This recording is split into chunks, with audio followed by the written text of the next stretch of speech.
post. I know this brother for years, you know what I'm saying, under Dr. Khalid Muhammad. I've always had a lot of respect for this brother, and you know, even in the midst of people saying, oh yeah, you know, this brother, he's doing this, he's doing that, or whatever, I always had a lot of respect for what he was doing, because he held that post down for years. He was right there walking with Dr. Khalid Abdul Muhammad when I first met Dr. Khalid Abdul Muhammad.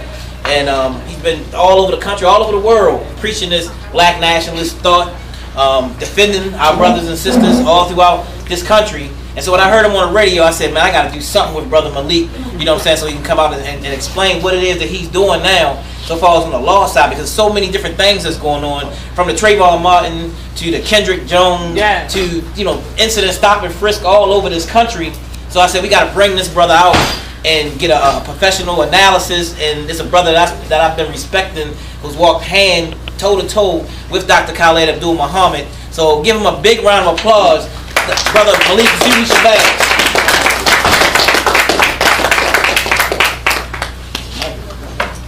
All right, Black Power. Black Power.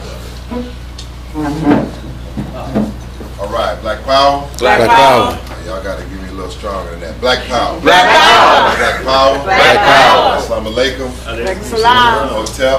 Hotel. Free the land. Free the land. And as we say, black laws for all black people. Giving honor to God, I bear witness that regardless to land, label, or language, that there is but one God. I bear witness that regardless to ritual or rite of passage, that there is but one God. If we search the text of Scripture, we will find no other people fitting the description of the lost brother or the lost sister or the lost sheep than we, the 40 to 50 million mentally, morally, and spiritually dead black men and women here in the hells of North America. The books say we have been lost. Lost from our language, lost from our land, lost from our religion, our culture, and our God, and obviously, many of us, by the way we act, we have even lost our mind. But we thank that God for coming, as it was written and prophesied that he would come. And so we thank our God for having mercy on us in the person of Sister Harriet Tubman, in the person of the pastor that I like personally, Reverend Nat Turner. That's right. In the person of Sojourner Truth, in the person of Mary McLeod Bethune. That's right.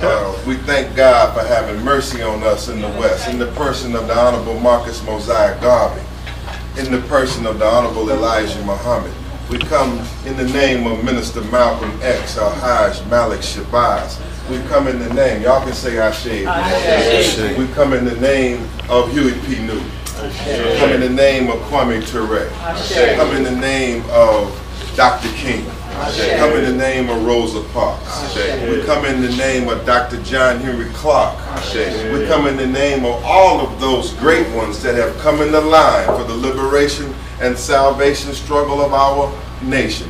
But I specifically come to you under the teaching and the studentship of a bold, bald-headed black man who came to me in 1989, and he told me that he was born to give the white man hell, from the cradle to the grave.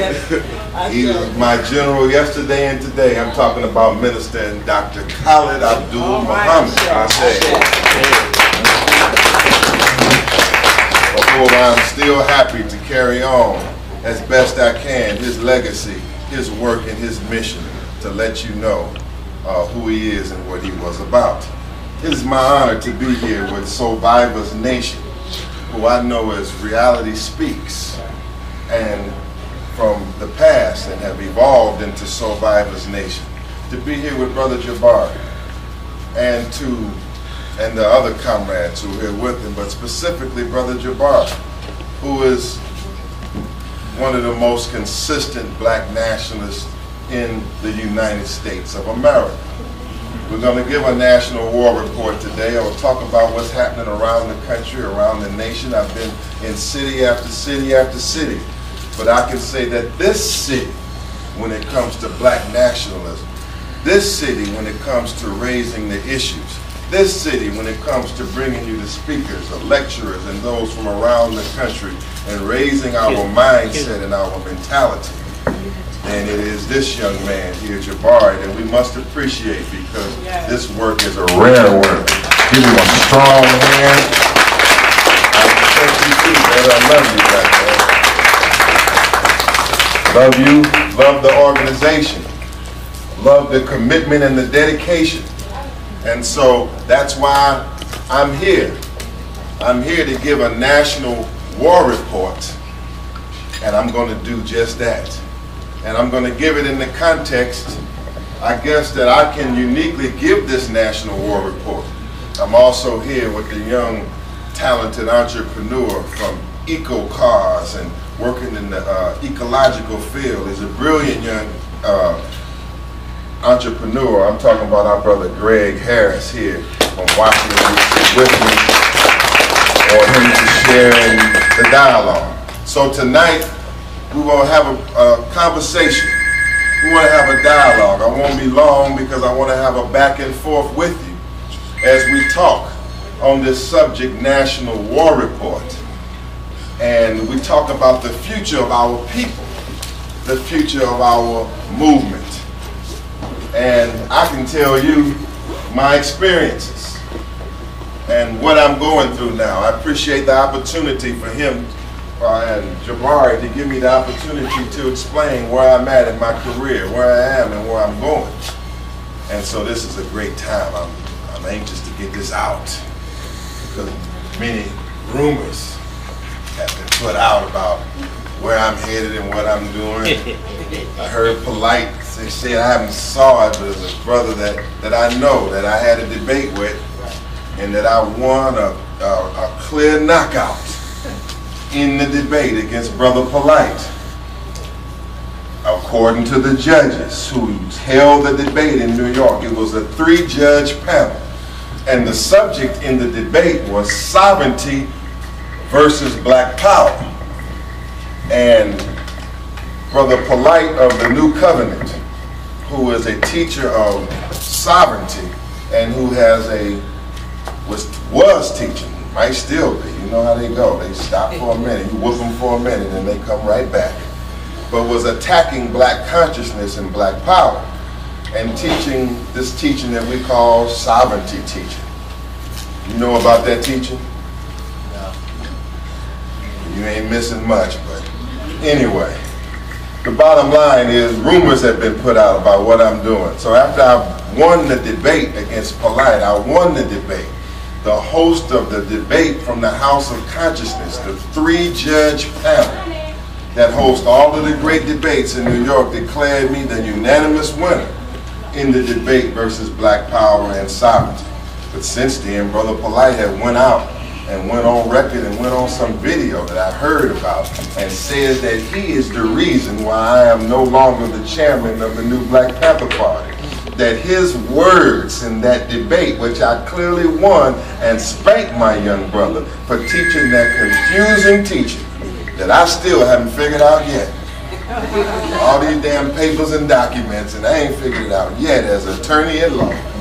But yet, he has created the rumor mill cycle about what I'm doing and why I'm doing it. So we want to get into some of that today to dispel the rumors.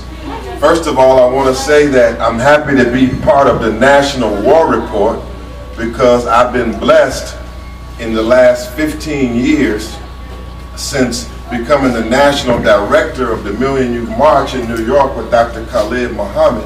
I have been blessed to put my footprints down around dozens and dozens and dozens of cities and towns in America and all over the world.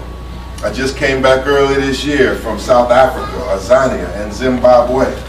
We are now in the planning stages for a worldwide Pan-African Congress or a worldwide Pan-African Convention that will take place in South Africa or Tanzania and Zimbabwe as we come into June of 2014. I'll get into that. But I've been into Africa heavy, going back to Africa heavy. I can give you a war report from South Africa, a war report from Zimbabwe.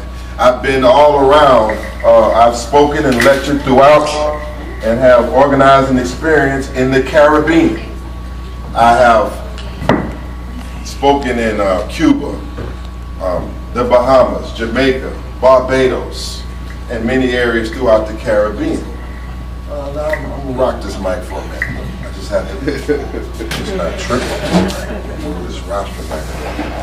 But I think I'm uniquely qualified for the subject matter. In America, I have been blessed to lecture in over 30 cities in the United States of America. All kind of cities and towns I have either led or constructed or conducted demonstrations or rallies. Some of them have been armed demonstrations. Some of them have been unarmed demonstrations. I have been blessed to fight in throughout various courtrooms in New York and key battles facing our people. New York federal courthouses, Georgia federal courthouses, of course, Maryland federal courthouses, Washington, D.C. federal courthouses. I have been involved in our liberation struggle, on the front lines in our liberation struggle, dealing with this white man and dealing with his racism and his attacks on our people all of my career, since I graduated from Howard University, when I was fighting on the campus of Howard University, fighting on the campus of my law school. It seemed like my whole career since a college student, I've been fighting somebody. Because if you're conscious and black, you're going to have to fight. That's right. It is impossible to be conscious, to be awake and be aware of who our people are, what our destiny is, and the attacks that they're facing, and not end up in a fight. For some of us. Some of us, we're going to have to fight. And so I want to speak about those experiences, speak about these current cases. Engage with you a dialogue here about Kendrick Johnson, about all kind of atrocity. White men just blowing black women's brains out in Detroit, Michigan. Just shot that sister cold-blooded and killed her right on the porch in Detroit. Zimmerman. Oh, no good George Zimmerman is running around in America. At least he's running around without his gun right now. At least they say. We'll talk about old Zimmerman today. How we need to run his behind into the ground. We're going to get into that today. But around America, it seems like the more things change, the more they stay the same. And so we want to talk also today about what we're going to do, or what we should do, or what is my advice to us, the conscious community. What is my advice to the black nationalists? What is my advice to the Pan-Africanists? Advice to the black Muslim here in this year, late 2013. Where is our struggle headed? And perhaps what might be my role in it. So let's get down into it. I'll speak for maybe the next 20 or so more minutes. And then I want to go right into the question and answers. I want us to talk black with each other. Y'all all right? That's right. All right, Black Power? Black Power. Okay, first of all, I want to say as I get started that because I have completed my term in office as the new Black Panther Party chairman does not mean I'm changing direction. I want to let you know straight up that Malik Zulu Shabazz is not changing direction, I'm directing change. I am not changing direction, I am changing direction, I am directing change.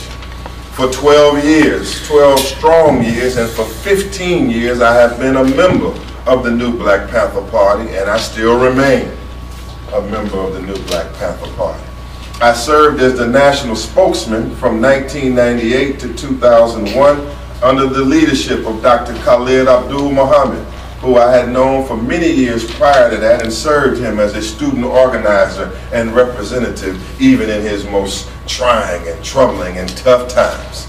And so when he passed from amongst us under very shocking and unexpected circumstances in February 2001, I was, as his right-hand man and his national spokesman, and according to his wishes, I was to then serve as the leader of the new Black Panther Party, which at 32 or 33 years old at that time was something that was unexpected, for such a strong and bold and brilliant, beautiful, bald-headed black man to pass from amongst us like that. You know that that was unexpected from your perspective as well as mine.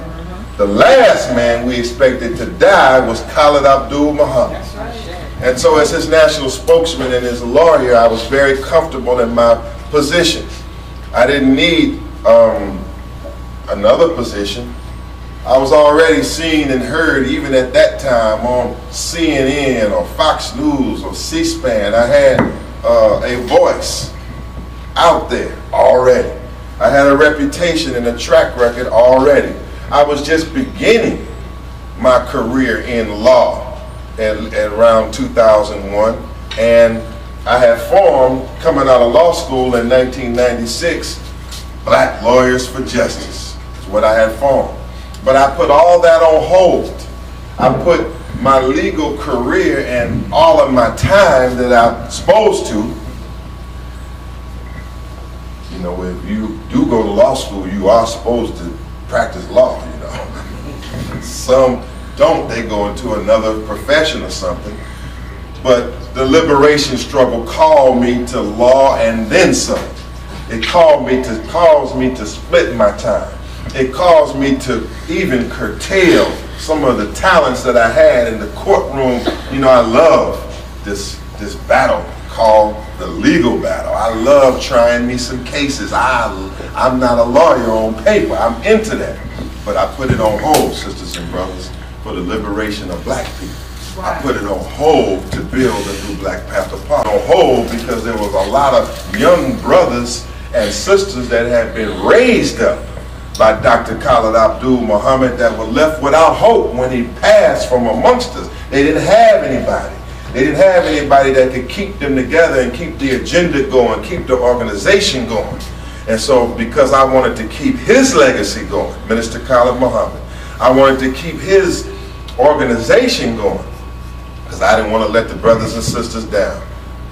I took on the chairmanship, and it was a great 12 years as the chairman of the new Black Panther Party.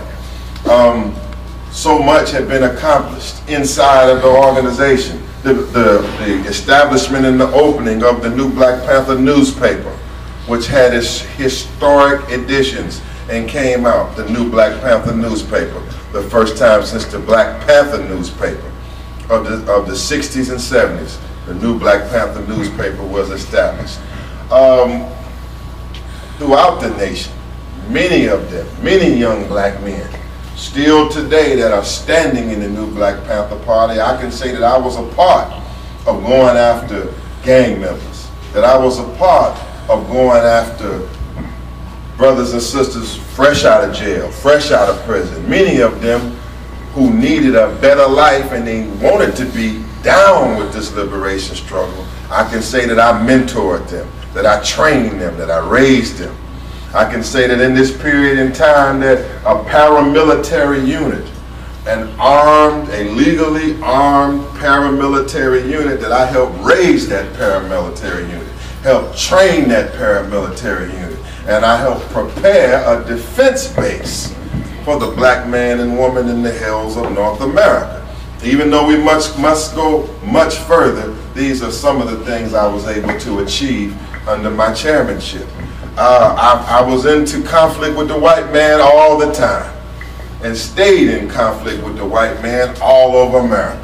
Whether it was at Duke University and driving them devils from Duke University that jumped on that black woman down there and then end up getting off because the prosecutor didn't know what he was doing. Whether it was shutting down the campus of Duke University and driving them devils back in the hole and scaring the hell out of them. I can say that I have been into some stuff with this white man. When I come to an airport, when I come to what they call TSA, and when I get to TSA, it's a whole nother situation. I mean, a whole army. When I come into the airports of the United States of America, it's damn near an army will come out to meet me and to try to stop me and search me as if I'm carrying some nuclear bomb and a microchip in my wallet. I mean, you would swear I'm the most dangerous, violent man that has ever existed in the hills of North America. I mean, the supervisors come out, the head people come out. It takes me an hour to get my plane ticket. And then once I go through all the searches and the checks and the waiting, then I get ready to board the plane, and damn it, it's another team right there at the plane door to search me again, because something may have happened between the last search and walking down the damn hallway. Black Power? Black Power. I've had the FBI several times on the doorstep of my home and my door to question me and to ask me and to not get no answers and to not get no questions answered. But crackers on my doorstep from the Federal Bureau of Investigation, Anti-Defamation League, oh no good Abraham Foxman, hook-nosed, bagel-eating, lock-seating, perpetrating a fraud, Abraham Foxman from the Anti-Defamation League declared me his personal enemy, still does. And so, in so many ways of fighting demonstrations, fighting for Sean Bell, fighting when the police kill our people, organizing on their behalf, raising up black people, teaching and lecturing all over America, all over the world, building a united front, alliances, pissing off Sean Hattie, pissing off O'Reilly, and making white folks mad. Here I am. And I stayed gladly. After all of that, the Lord is my shepherd, and I shall not want. And I'm honored to be here because seriously, I have faced some stuff abroad and at home where on many occasions I was not supposed to be here. Even still doing all this, maintaining my law practice and maintaining some income. Because as much as I love the Black Panther Party, they don't pay their pastor nothing.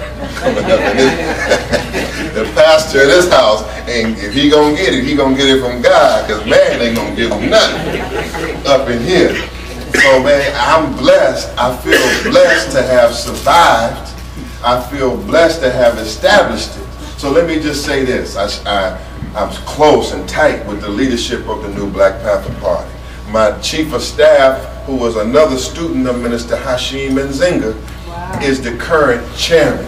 And he is one that I have personally trained, and he is one that I'm still training, as well as the others that run the organization. So I don't want you to worry about the new Black Panther Party. Don't worry about King Samir Shabazz. You know, he's the one you see on the Philadelphia voting booth, the one that caused all that controversy with his kill the white babies teaching and all that. Don't worry about them. They're all my family. They're my brothers. Yeah, him too. They are all my family. They are all my brothers and sisters. They will be fine, and I will help them to be fine. But Attorney Shabazz now have to go to a higher level. Attorney Shabazz has to fight on a higher level and a deeper level. And on one hand, is fighting on the legal battlefield for our people. Yes, the work of Johnny Cochran have not been completed. Yes, the voice and the role of the black lawyer in America is greatly diminished. And even amongst my colleagues, I can find very few of them that really have the backbone, that really have the spine, that really want to get out here and mix it up for our people. So, the organization I started in 1996, which is Black Lawyers for Justice, maybe we get the lights up a little bit high, as high as they go. So it's going to be a heck of a video. We're going to be real black on this video. The longer they can hear. I'm anxious for this tape to come out because this is an organization and a group that their YouTubes and their videos get out. Right. And with all of the talk that these suckers been talking out here, I'm happy to get a chance to go on tape up in here because they just, black people are so, they just wild. We just love filth. We love negativity against each other. We love to think that a brother or sister is down or made a mistake so that we could capitalize on their mistake, capitalize on them being down, somehow make ourselves to look big and another to look bad by speaking bad of another. I'm telling you, we got some terrible habits in the hells of North America. Even if a man like Polite, who I had won the debate with, then made peace with. Even if you thought that something had gone wrong and he, why isn't he the chairman no more? Well, you pick the phone up and call me.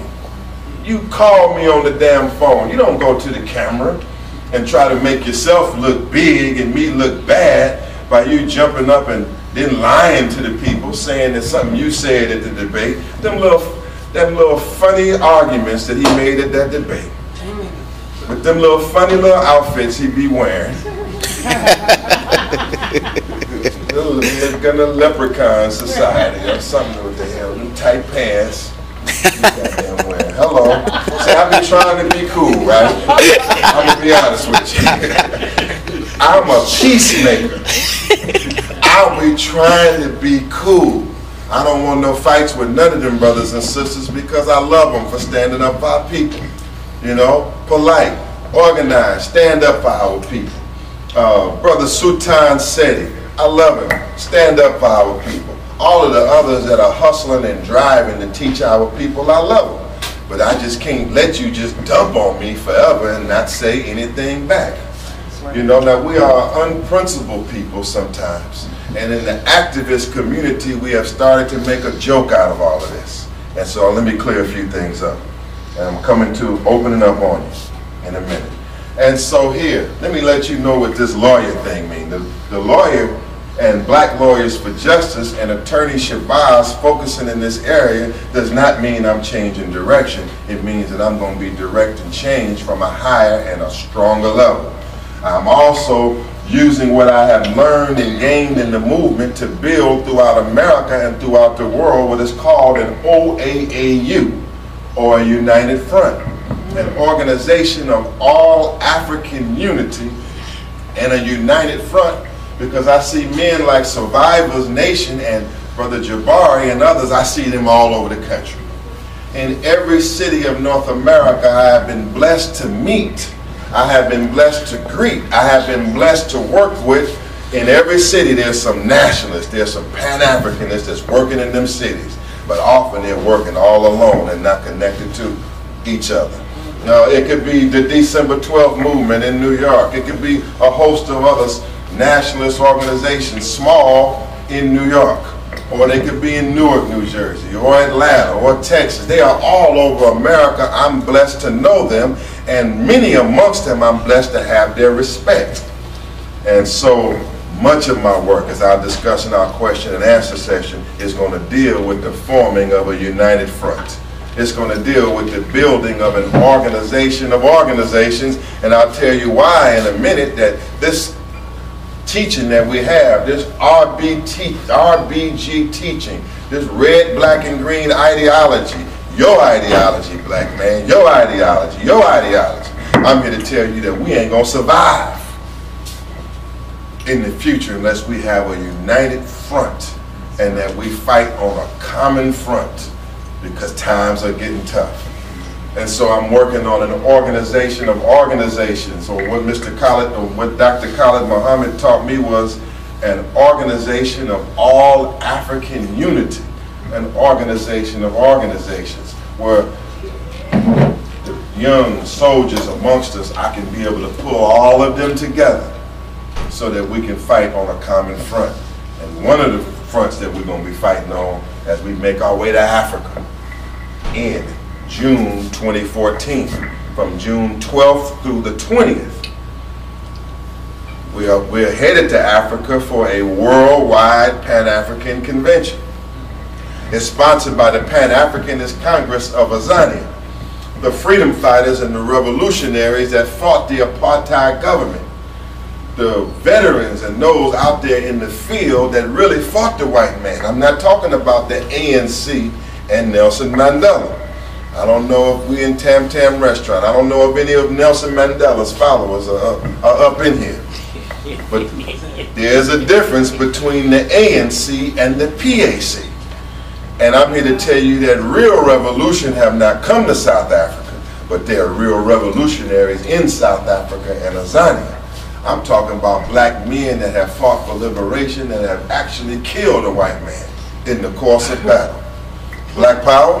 Black Power. I'm talking about that I went there earlier this year and met black men that fought the apartheid government, fought their police, fought the old no-good farmers out there in the field, and have actually in self-defense and under their divine right to take back their divine homeland, have been out there really fighting and have killed the white man in South Africa and in Zimbabwe, and going across the border fighting a guerrilla war from Mozambique into Zimbabwe and back and forth on what we call the frontline states. I was able to meet with, train with, organize with serious lifetime career revolutionaries.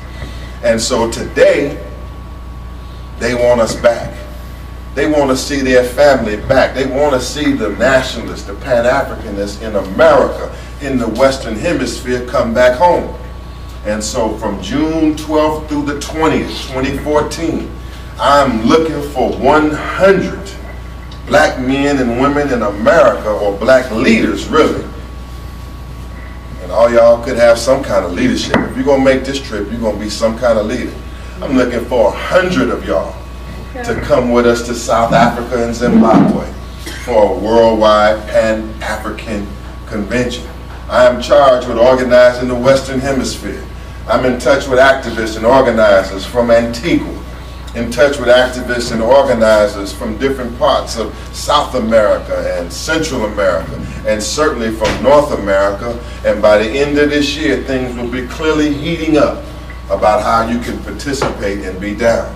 You got to go to Africa, straight up. Right. If you got the red, black, and green on, if you claim in Africa and teach in Africa, I love you for that. I know the economy is tight and times may be hard, but I'm here to tell you, you got to go to Africa. You want to go to Africa. I was transformed by going to Africa and speaking in Africa and going on fact-finding, detailed mission inside of South Africa, where I met all of the greats and their families from the apartheid movement, up close in Soweto, where the 76 uprisings took place, up close on the ground in Soweto, and meeting the comrades and the families of such great ones as Uncle Zeph Motufang of the Pan-Africanist Congress of Azania, and the other children of the greats. I want you to experience this, is what I'm telling you. For those who are listening and for those who are in this audience, I want you to keep watch on this Africa trip. I definitely want Brother Jabari to go.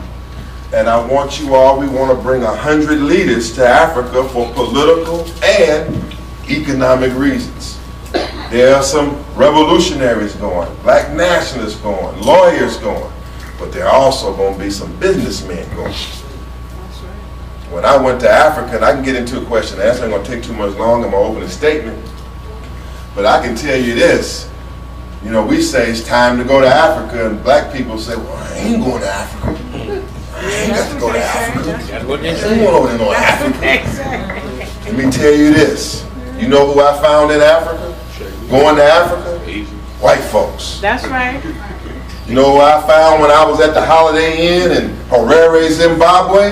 White folks. White folks. You say, well, ain't no white folks. White folks ain't in Zimbabwe. Because, you know, Mugabe, see, white man, he ain't in Zimbabwe. The hell of the white man ain't in Zimbabwe. That's right. Yeah, I'm riding South African Airlines, and it's a plane full of white folks. And they headed to Zimbabwe.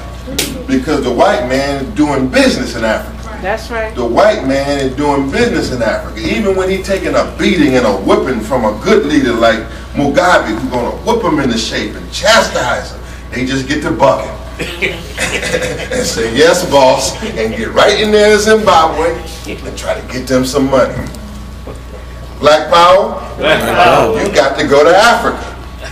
We have to go to Africa and establish our ties in Africa. Otherwise, the Chinese and the white man are going to recolonize it all together, and we're going to be sitting here just complaining about it. Again. Trade to be done with Africa. A whole new world of things, of markets that have already been saturated in America, oversaturated in America, but wide open in Africa. So there's liberation, there's politics, there's revolution in Africa. I'm going to get my law license and practice law, or at least get my law license. I want my law license in the courts of South Africa. They got political prisoners and all kind of things. And so what am I saying to conclude on that point and open up? And open up is, yes, I'm making that point, and I'm telling you I'm still on the front lines for Pan-Africanism. Don't give a damn what the label is, New Black Panther Party, Black Lawyers for Justice. You can make up any label and any title you can in the alphabet and give a man, but it's the man and what he's about is much more important than the titles or the labels. True. All right? Black power? Black power. Now, let's get back into this legal thing, because it's a legal fight. It's a hell of a fight. There are some bloodsuckers in this town. There's all kinds of bloodsuckers in this town, and my town. Some cases that I picked up in my law office recently that may be coming across your news screen in Baltimore because I'm going to be taking them to task. Many of the Korean merchants in Baltimore are getting out of hand. Wow. Many of the Korean merchants here have gotten bold as hell. Yeah. They have now, in the course of 20 or 30 years of domination in our community, have become successful in many of these outlets. Many times when you go to these outlets in Baltimore, beauty outlets, you are now seeing the stores look totally different. Some of them are real big now and nice, and it's like KC Beauty Outlet and others. I mean, they're really nice. They got the stores, the shelves are packed, you know? Right. And the stores are nice, and they're getting bigger, and everything's real nice. And now, the owners, the Korean owners of the store, they no longer have to be down there on the floor with you. They no longer have to be down there trying to engage you and monitor you and watch you while you're on the floor. They back at the counter now, and everything looking real nice. And on the floor, they got the black goon squad. Right. Black so-called security guard on the floor. I mean, just like a plantation and the white man is in the plantation house and the overseer, black overseer down on the ground to whip and beat his slaves. Hello? Can I get a witness? Come on. Now maybe I missed, now maybe this was just one store. Maybe I don't know Baltimore. But I went back to one of these stores and I'm about to file suit on, and I saw it myself. It's big black men on the floor, security guards. And their job is to racially profile.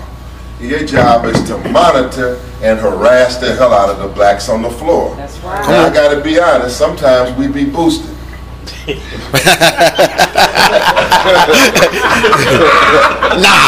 Sometimes we be boosted. Sometimes stuff just happens to fall in our pocket. Happens to come up in our coat pocket. It just happens to leave out of the store and not get paid for. Sometimes. However, I do have a defense for the black man and the black woman.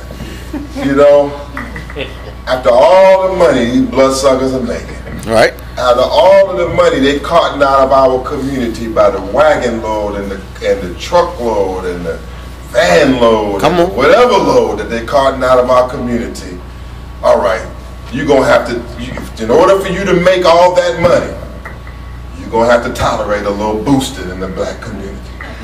Hello? You should tolerate a little boosting in the black community with all of that money you're making, because obviously, despite it all, if it was that bad, you wouldn't be here. If what you say the problem of theft is in these stores is that bad, you wouldn't be opening up every day. Come on. Because you done raised the damn prices 20 times to cover the theft loss, so you're making the money. And it's not the Korean that's shopping there. That's right. Sure. It's the black man and the black woman that's shopping there. Right. Matter of fact, the word has gone out 15, 20,000 miles overseas. If you want to come to America and make a living, you go right into the black community. There ain't no Korean community for you to go to. Go set up in the black community and immediately. I'm trying to, I don't want to use, there's a lot of women in here, but you know it's a mammary gland, you know. They think it's a, you know, when a child, let's look at it like this. When a child is coming to birth, he's looking for his mother, in many instances, to feed from, to breastfeed from, to get stronger. And that's how they look at us. As I was taught by Minister Louis Farrakhan, everybody looks at the black community like a giant memory glass, and where they can come to gain suck from so they can wax rich. And so that's what has happened. Okay, so what am I saying? The bottom line here is this. There's going to be some things in the news here soon, and there's some lawsuits that I'm filing about some Koreans that taking black security guards and they just jump on the people, and this ain't even got nothing to do with theft. They just jump on you for any reason in these stores. I mean, they just say something to you, or if you have a few words or whatever it is, the security guards on behalf of the Korean owners will just bum rush a black woman, tackle her to the ground, and damn near beat the hell out of our people right there on the floor of the store. But because many times we don't have means to fight back or so forth, then it's a problem. Okay, so I want you to keep posted, because there's going to be some actions right here in Baltimore that I'm spearheading against the Korean merchants. And it's not just on behalf of one person. I'm in Baltimore really looking for anybody that have been involved in incidents in these stores where Korean merchants are, because I want to know about all the incidents, and I want to approach the Korean Grocers Association collectively on our behalf. Just like we did in Washington, D.C. several years ago when they were beating the hell out of our babies, taking padlocks, and the little child, 12-year-old child, accused of taking a 35-cent juice, accused. Don't even know if that was true. A 12-year-old baby, former clients of mine, accused of taking a 35-cent juice. They took a wall full of padlocks and everything and beat the hell out of our babies and sent them to the hospital. And they had to pay up later, and we at that time we put a 2-week boycott or blackout on them. I mean, we shut that store down. I mean, they was in there, I mean, we had shut that bad boy down. But we need more of it. We gotta have more of it, so be on the lookout. If you heard of any brothers or sisters in the Baltimore area that have been harassed or beaten up by the security guards at these Korean-owned stores in Baltimore, or any store in Baltimore, we want to know about it. Yeah, we're spending our money, we're spending our dollars, and we got to have some respect until we get to the point where we respect ourselves so much where we don't even have to go to them. True. Okay, so that's one point. Now let's look here. As I open up for the question and answers, I want to talk black with it. I'm heading into a battle with the police departments of America, and heading into some battles with the police departments in this region. And this is one reason why I really needed my time to focus. There's several lawsuits I have right now that are winding through the federal courts on behalf of our people who have been killed by the police, choked out by the police, tasered by the police, tasered 30, 40, some odd times, long ago been dead, expired out of life, police still firing tasers into their body. This is a serious situation with the police. And so I have my new booklet that is out and that you can receive online. It's called What Black People Need to Know When Dealing with the Police. That's what I'm pushing right now. What black people need to know when dealing with the police. I'm looking in Baltimore to partner up with some soldiers, some men, some brothers and sisters here who want to help young black people, all black people, know about what their rights are dealing with the police. I want to be able to help. I need some help in terms of educating our people to let them know how to deal with this madness called police abuse. Searching our homes, searching our cars, our vehicles, searching our bodies, our person like they're wild cowboys. Come on. I mean, in Washington, D.C., they'll just see a black man on the street, they will just pull over and just jump out of the car and totally violate the man's constitutional rights. Just jump out, no questions, man, no report, ain't no 911 call, nothing. Just jump out, jack the man up against the wall, search all his possessions and belongings, and damn near throw him to the ground.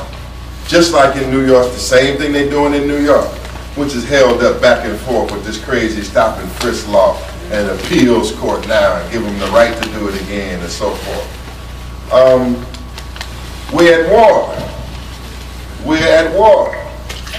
And so, Black Lawyers for Justice, in my booklet called What Black People Need to Know in Dealing with the Police, I'm going to give you the information on how you can pick this up in a couple of days from me. It is designed to equip you with knowledge and what to say to fight back against the police, to fight back against illegal searches, to fight back against talking too much. You know what's our main problem with dealing with the police? We talk too much. Come on. Huh? We talk too much. Black man always trying to think he can talk his way out of something. That's our main problem. You see all this, what happened was, you see, and then at the end of the day, here it come to my office. Signed and sealed statement, damn near 3 pages long. Here go the video with it. You done admitted to the whole crime in the damn statement, in the damn video. Ain't no case left to fight. Now you gonna give it to me after you done all the talking. This book goes into just the basic facts that we need to remember, which is number one, you have a right to remain silent. Anything you can or anything you say can or will be held against you.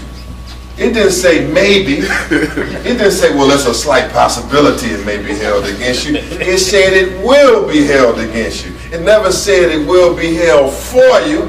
Anything you say here will be used on your behalf. It say, look, right up front, fool. Come on. Anything you say is going to be used against you. And here you go talking. So that's where I'm zoning in now. Where I'm being effective here and around America in terms of legal education. This is out, but I have my second edition coming out. And it'll be out on Wednesday. And I'm going to give you my email and so forth where you can get your copy. I'll give you all a free copy because I want you to have it. And oh, here it is. Come on down, Pastor Ted Sutton here. He's the perfect man for the subject matter. My cousin from the Deacons of Defense, Strong Brothers Alliance here. One of Baltimore's strongest black men. Wow. And he is interested on this subject matter because he has for years, and he and his squad here in Baltimore have extensive experience in videoing the police on the streets of Baltimore. He has reams and reams of tape bearing witness to what I just said. And so some of what we're going to talk about in the question and answer session as we go forth is the fact that in order for us to stop police abuse, in order for us to really make a dent on the streets, you're going to need lawyers. We're going to need pamphlets and booklets and phone applications where we can video the police and download. We're going to need all of that. But we're going to need warriors. You're going to need real live men and women, and we have real live men and women that work these streets, and sometimes you have to deal with the police face to face, just like I have to do. I mean, just because I'm a lawyer and dealing with it in the courtroom does not mean I don't have to deal with it face to face. I just got into it with some pigs the other day, right on the streets of Washington, D.C., for trying to just illegally throw one of my men out of a building that he had the right to be in. So the police don't like when you know the law. You know, when they on the scene, they gonna run it. They don't care what you say. Look, we in charge of this, and they don't like it when somebody comes up there challenging them on the law. So I can already tell it's about to go down right in this region based on my initial confrontation with these fools out here on the streets claiming to be police officers, but they don't want anyone challenging them on the law. I'm going to be out there. I'm going to be out there with my squad, and he has already been out there with his squad. And us as black men, to be honest, if we're going to make a dent in this problem, we're going to have to be out there with our squads. That's right. Whether it's against the police, whether it's dealing with the problems that face our youth, our men, we're going to have to be out there. We ain't going to win this from the bookstore. That's right. I love the bookstore. The bookstore is like our barracks. The bookstore is our base. But we're not going to win it from either the bookstore or the mosque or the church. That's right. or the officers, this war is going to be won in the streets. Okay, so let me just cover some points. I hope I'm not being confusing to you, but what I'm trying to tell you is kind of like what I'm doing and how it relates to this struggle, and then I want us to talk about some solutions. So educate. This is where I'm going to be. Legal education, heavy. What black people need to know when dealing with the police, part 1. Part 2 I'm working on right now. Black people's guide to dealing with FBI, TSA, and Homeland Security. It's another level to dealing with this that is totally beyond. I'm talking about the land of Obama world. The land of the tapping and the snooping and the spying that's going on the highest of levels. And so that's another book that I'm working on right now. I'm also working on the Black Man's Guide to Child Support. Okay, yeah. Hello. Because if you read this in advance, you just go on and get married from the gate. And save yourself a headache. So I'm in the middle of that. The Black Man's Guide to Child Support, so the black man will know what's coming down the pike and how to avoid what's coming down the pike in advance. So, you know, I'm into the fight, and this is the way that I'm fighting right now, if you don't mind. Washington, D.C. Last point here. I'm going to talk about some national cases and open up. On December 14th, we're sponsoring a major forum, a major program. It's called Confronting the Crisis That's Facing Black Washington, D.C. It's dealing with gentrification. It's dealing with the fact that Washington, D.C. was 75% black in the 80s and is now down to 48% black. This major mass meeting and mobilization in our community deals with the fact that affordable housing is in crisis. Finding a decent place to live within a reasonable budget or getting a voucher to live somewhere is damn near impossible in Washington, D.C. Schools are being closed on a random basis. Real estate in crisis, taxes and foreclosures, and elders dying, and youth losing their homes, and basically white folks moving in everywhere. And when the white man moves in, he changes the politics and takes control where he moves in. And so when we are under attack in Washington, D.C. And Baltimore too. And so gentrification is a heavy area that I'm working on right now here, right over here in your sister city or brother city, Washington, D.C. And it seems like you need some of this action too. And so we're dealing with on the 14th, and we plan on having some thousands because, believe me, the black people in this city, they're concerned about this. They're concerned about this problem. Affordable housing, black population removal, police abuse, because when whites move in, the police get extra aggressive. They're like, because now they've changed in D.C. They're pushing the blacks out of the police department, and they're bringing in white ex-military men that don't know our people and care hardly nothing about our people. Then you got the blacks that remain on the police department. They want to show the white man how hard they can be on us. Yes, that's right. So like, I can show you, these is my niggas. You stand back, I got my niggas. I can show you, boss, I can do it. Mind you, at the times on the plantation. Anyway, it's going down in Washington, D.C. And we're fighting back. And we're fighting back in a variety of ways. So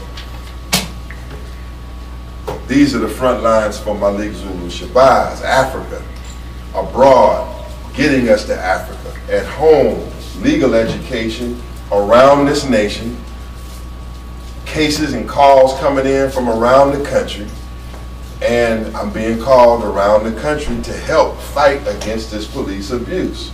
Right here in Washington, D.C. and Baltimore, I'm fighting again against the issues that pertain to my city, fighting against the police abuse in my city.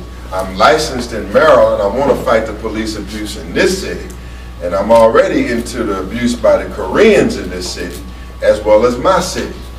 Now, overall, and we'll open up, I want you to ask any question, every question, all questions. You look at what I said, And then you want to look at Kendrick Johnson in Georgia. You want to look at a young black man here that he's kind of like the modern day Emmett Till. And y'all know, if y'all been following this case, that this man did not dive into no mat and end up dead. They say he dove into a mat. And since then, the whole coroner's report, the inquest, the autopsy, everything that have taken place in the Kendrick Johnson case have been brought to light as being suspect and smacking of a cover-up.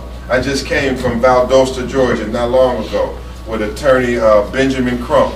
Benjamin Crump is attorney for Trayvon Martin's family, but he's also the co-counsel for Kendrick Johnson family with another attorney I respect, Siobhan King. All of them say they're gonna help me in Black Lawyers for Justice. Benjamin Crump, C.B. King, all of them. I'll be in court tomorrow morning with a great attorney, Donald Temple. He's suing the makers of Avatar. I think y'all have talked about Avatar here.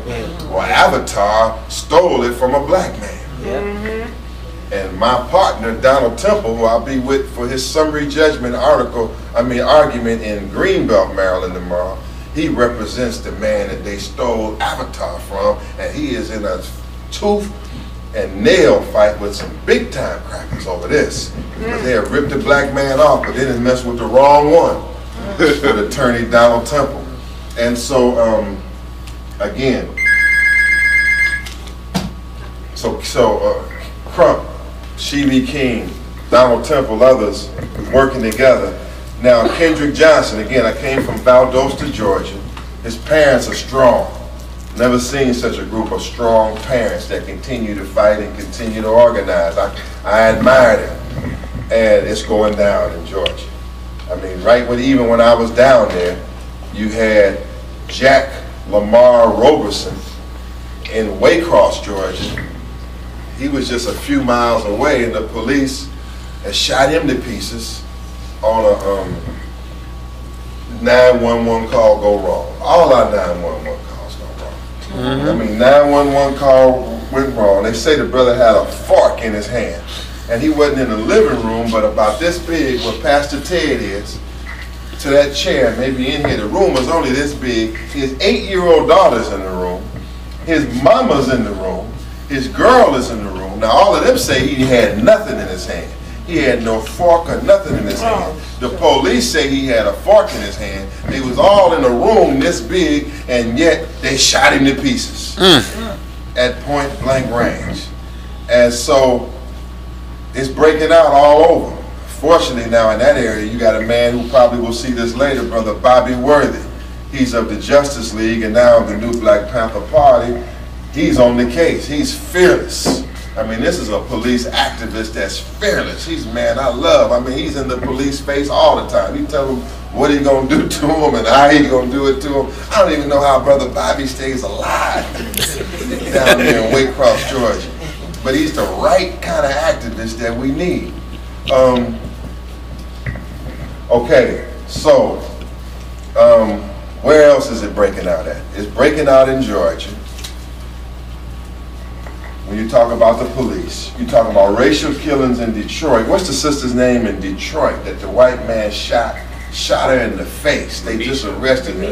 Ray Nisha. You got Ray Nisha's case in Detroit. You got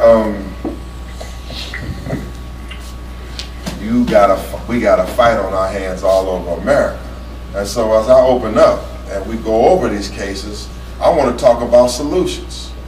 I don't just want to talk and give you a report on how the white man and the Korean is attacking us. But I believe that I have some solutions. They're not going to be easy, but I believe I have some definite solutions to share. And so with that, I don't know what kind of speech this was. It was kind of weird. Kind of an explanation, but nevertheless, I'm hoping you can feel the conversation. It's the conversation we need to have. This is the right room we need to have it, and these are the right organizers we need to have it with, and especially those that will see it later. So let's go. Black Power? Black Power. And in the question and answer session, I want also Brother Greg, because I'm sure that at some point economics is going to come up. And when it comes to economics, I want this. Come on down, Brother Greg. Brother Greg is brilliant. Brother Greg is 23 years old. Brother Greg. Brother Greg is 23 years old. He's been running all his own businesses since he was 19 years old. I mean, this is my man, you know. Pastor Ted Sutton here certainly he was in Africa with me, and he was strong in Africa. And he represents something that I want to clear up as we go through this question and answer session. And certainly it has to relate to the African-centered community's connection or relationship with the church. Sometimes it can be rocky. Sometimes it hasn't been all the way right. And I want to get my position on this thing because there are many now in the Kemetic or the African-centered community, they have declared war on the church. They have declared war on religion. They have declared war on the Muslims, and they have declared war on the Christians, and they are talking some talk that I believe is counterproductive to our struggle. Attacking everything out of Mecca, everything out of the church, attacking Jesus, everything, just attacking everything. And I think from a black perspective or a Kemetic perspective, we got to try to clear some things up before these scattered dry bones are just all the way scattered, so scattered and fractured that they can never be repaired. And so anyway, let's open up now. What are your questions? I want you to, let's have this talk, our war report and what we're going to do. Go ahead, guy. Yeah, I was just wondering your opinions on what is it on the news? I'm hearing with the knockout game or whatever, and it's like it's just seeming real suspect.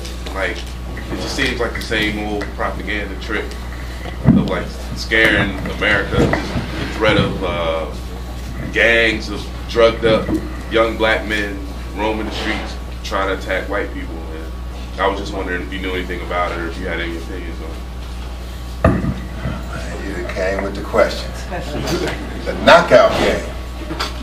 Now, I was asked to interview on this Friday. They kept calling me to interview, and I declined the interview.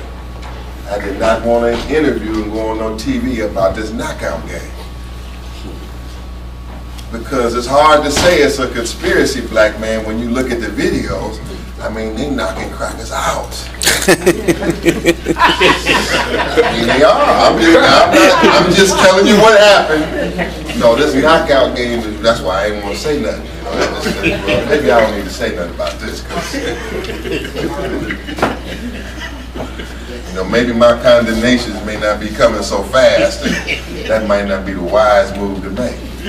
If you go on and search the knockout game on video, I mean, they're black youth. I mean, they in neighborhoods like New York and Crown Heights. I mean, they are knocking crackers out. I mean, they're just saying, and they just walk up, I mean, just out of the blue, bam! I mean, just knocking somebody out of the blue. Now, what do we say about that? What do we say about some black youth randomly knocking white folks out on the street? Isn't that terrible? Are they only knocking out white people? Are they not? I mean, I haven't seen them knock out anybody else other than white folks. So I thought this was some kind of revolution breaking out. I say this is certainly going to put a stop to gentrification.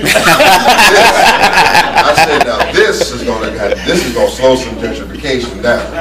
So I try not to say too much about it because I might be misinterpreted. Right. You know what I mean? But what do you now, hold on, let me get some further facts. Maybe I got all the facts straight. Well, is it just white folks? that's all I've seen. You've only seen that's all I've seen. Now is it? It's actually okay. Give me some clarity. Let's get some clarity. What have you heard? Tell me what you heard about it. Well, first, how you doing? A lot of people, know me. I'm Dr. Ted, aka Crazy Ted, and what I do actually, I work with normally gang members around the country. My own personal story, I'm one of the younger people when they was writing the series The Wire. I was the young guy with the sawed-off shotgun, and little Melvin Williams, the man they featured the entire thing, was my godfather. So I put in some work. But I don't glorify that because I actually ended up changing my entire life and trying to save lives. So that's what it was all really about. I actually, after losing almost all of my friends 2 of them got life plus 20, another one paralyzed from the neck down. The other one gunned down on President Bond. I had to hold his brains in while the paramedics came. And, my girlfriend actually died, during that same time. And then they found my other friend in Drew Hill Park stabbed up on Valentine's Day in his own car. And then they had one of my close friends. I was actually his son's godfather. He got caught with a carload of guns, and to get himself out, he sent the ATF to my house, and my house was raided. Wow. Then they raided my church-going parents' house, who had nothing to do with my crazy life. So I share that for a reason, because see, when you hard, only something harder can break you. But like I let people know that I never stopped being Crazy Ted. I just changed my foundational belief system, so now I know what's worth dying for. And I'm real hard on some of these cowards out here, because you got a lot of people out here that they are not standing up as, I would say, true men in the community to really stop what our children are actually doing. The part about the knockout gang now, I work with the Bloods in California, Crips in Little Rock, Arkansas, Vice Lords, Gangster Disciples, Chicago, Junior Black Mafia, Philadelphia, Ninth Ward Boys in New Orleans, Insane Vice Lords, Jackson, Mississippi, 515 Boys in London, and actually even talking to some cats when we were in South Africa, who was from one of the gangs called the Americans. Wow. And that's something ironic, one of the largest gangs in South Africa is called the Americans. Wow. But I share that with you for a reason. See, one of the things is that the reason that I think it's more publicized for some of the Caucasians that's been getting knocked out in the knockout game is because it's setting up, I would say, almost a platform for now young men to unjustly be victimized themselves. Meaning that, so for a person to say, well, I thought he was getting ready to hit me. It's actually a case just right now where they said a young man was playing the knockout game with a taser, and he was trying to knock somebody out, and the guy shot him 2 times.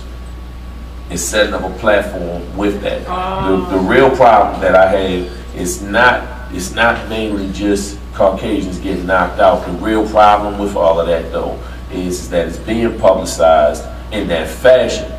Now, to me, my thing is, I'm never, for just, my thing is, whatever energy that you putting out, you need to be directing it to somebody that really should get that. Now, that's me personally and things. I'm not for, stepping to the weaker. Meaning actually the foundation of the ministers of defense and the deacons of defense that I started was really on one principle, and it was that civilians should never be victimized. Wow. That's the real problem I had. Wow. You touch grandma, you touch nana, big mama, you step to them kids that's actually going to school trying to do the right thing. Now your beef is with me now. That's right. And see, and that's the stand that we really got to take as far as with that. But the real problem, like in my book called Temporarily Insane, there's a part that I talk about that these young cats right now, nobody even taught them to do wrong right. So they even doing wrong the wrong way. You feel me? So when you got a situation where nobody has even taught you, see, they'll fight. They just don't know what to fight for. And that's the real problem with all of what's going on as far as with that. They will do some fighting. They will knock somebody straight out. But they normally end up not getting the person who deserved to get knocked straight out. Like I told a couple young cats I was talking to, I work with some cats up in the area called Chester, Pennsylvania. It's been like a killing field up there. And I was talking to him, I said, well, hold on, let me ask you this. I said, how you gonna kill a brother at a party because he stepped on your shoe or he hollered at your girl who really ain't even yours? How you kill him, but you let the police pull your pants down in the middle of the street and you don't even tell him the words, I think this is wrong. Come on. So you won't tell him the words, I feel this is wrong, but you'll kill another brother that look exactly like you? That's right. See, I got a problem with that. See, to me, if you're going to go hard all the way. Right. If you're going to be crazy, be crazy. Be crazy. Crazy really don't have those type of limitations. But when you show me that you stop and you won't go there, then you ain't really crazy. You real sane. You just choose you know, the weaker pawns and things that you feel you can get away with it. Even the knockout game, if you know anything about it, they choose and select people. And they also choose and select the people that's going to give the least amount of resistance back. Sure. So some women have been getting knocked out. Some other people have been getting knocked out. I mean, if you know the history of the game, a lot of times it's a lot good portion. See, when it hit the suburbs, that's when it hit the news. Prior to that, they was going out on Halloween, stepping to people in the neighborhood and different things like that. And it was actually some brothers and sisters that was getting hit up.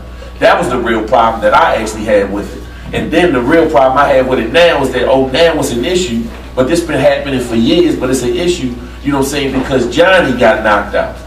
Now Johnny got knocked out, we got to do something about it. Sure. See, I'm like, you know, so we have to really bring what's really happening to, you know, the surface and start dealing with how they got there, why they doing what they doing. All right, so it's a controversial subject, you know, and it's just a controversial subject. Damn near boils down to who's getting knocked out. I'm not gonna say too much more. I've learned over the years, but I need to just end my comments. And I have to sometimes study how God is working. But certainly we need to police our own communities. Sure. And yes, sir, my brother. Peace be unto you. Peace to you as well. I like your approach because you're coming with legal education. Be educated to win. A lot of people are fighting. They're fighting simply for the sake of fighting, and then you end up in prison. You hurt your brother and you end up in prison. Who wins? I mean, our legal system of the United States is not standing with the black people of the United States. So we have to make a decision. The process is weak. The Harriet Tubmans are gone. You try to get 100 people together, everybody is thinking, oh, I have to go to work, I have to do this, I have to do this. I love this brother here. Where is he? I mean, I moved to Baltimore 10 years ago. Every social movement that I see here is at the forefront. I don't even know his name, but I know everywhere I went, I will see him at the forefront. He's organizing people, raising consciousness at different places. He's willing to work with different people even when our people aren't even there. Yes, sir. I love that. Pan-Africanism is based on social movement. If you're not in social movement, you're afraid, and fear, you don't need anybody to stop you. Fear by itself will get you defeated. So I like your approach. Thank you, sir. And I appreciate you. Let's give him a black hand.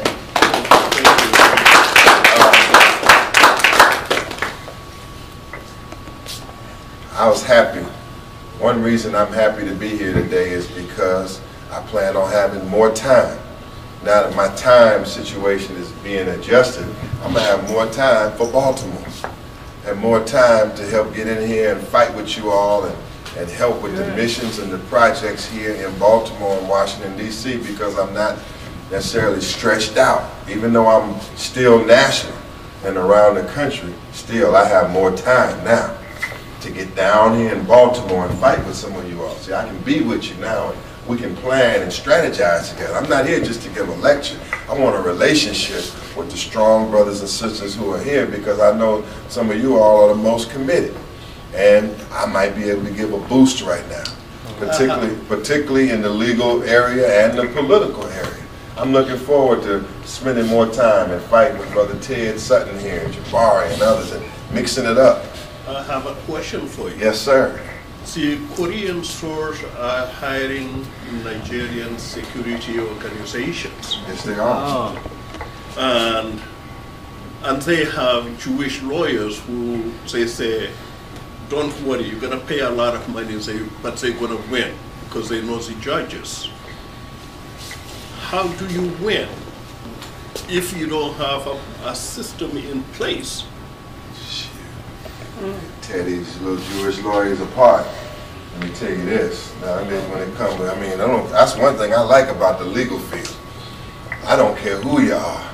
You can fight in this bad.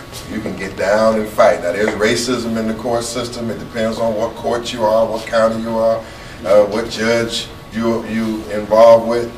But if you want to fight, you can fight. And I done seen men that are not lawyers that fighting out of prison and fight and write some hell of a damn motions and make some hell of a arguments. And so, no, my dear brother, we don't fear either the lawyers for the Korean merchants nor the lawyers for their security guards. Matter of fact, what I'm finding is the owners of these establishments, when these security guards get out of hand, the owners abandon the security. Just deny and denounce the security and abandon the security. And many times, like some of these cases I got, the security guard is going to court for a criminal offense related to the attack, and the owners won't even give him a lawyer. I mean, he's in court without a lawyer and then lost his job in the incident. You know, because they are so angry with our people. When they are on the floor, they are not handling themselves professionally. You cannot put your hands on somebody and jump on somebody and attack somebody simply because they had a disagreement on some words from you. If you want them out of the store, you have to call the police. You cannot remove them physically yourself. You call the police, and if you have call, however they want to do it, then the owners can have them removed from the store. You can have somebody banned. But you as the security guard cannot, especially when it is not even an issue of anything being stolen. It's just some words over where we're going to put the backpack at, or, you know what I mean? And then security guard, most police make mistakes because they get too emotional. I'm the security. Sometimes I have the gun, sometimes I'm not. I'm the police officer, I have the gun. You're going to obey me or it's going to be a problem.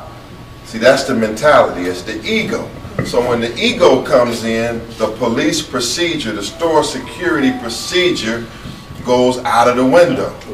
And they start violating people's rights, beating them, attacking them because you didn't do what I say. You see, don't you see who I am? I'm in charge over here. Then when the emotion clears and the dust clears, then you realize, oh, I was too emotional. I should have just went by the procedures. And so, brother, they will be held accountable. You know, and they will be held accountable. It's no worry in my mind that any of their lawyers is going to stop the train that's coming. Matter of fact, in my dealings with the Korean merchants and my previous lawsuits against them and against CBS for beating other black men, and you know, they just, you know, when they got our brothers on the floor, I mean, they just dog our people, take them in the back and just beat the hell out of them in the back and all of that, in the back room and so forth. I say that it's still, these are good cases and cases that can't be won. Sometimes it depends on the jurisdiction. You're going to get a different result in Maryland when you're in Towson, whether in Towson in Baltimore County or out there in Towson, than you're going to get here in Baltimore City. Hello? Come on. Your case going to look different depending on who that jury is. They don't like you out there. When you out there at that Towson courthouse, they's against some Baltimore black people. Let me tell you that right now. Them white folks mad at y'all. You know, so, you know, I mean, it kind of depends on where it's going, you know what I mean? Then you got other problems. You got federal courts out here, and then we're not serving on juries enough. I'm saying on this tape, and everybody in Baltimore, if you get a summons to serve on the jury, then go serve. Please go serve. I'm begging you to go serve. Because even though it may, I don't care if it's taking time out of your job or whatever, I don't know. I mean, I know how it works, and you can get, maybe cause some confusion with your employer or whatever, but we got to serve on juries.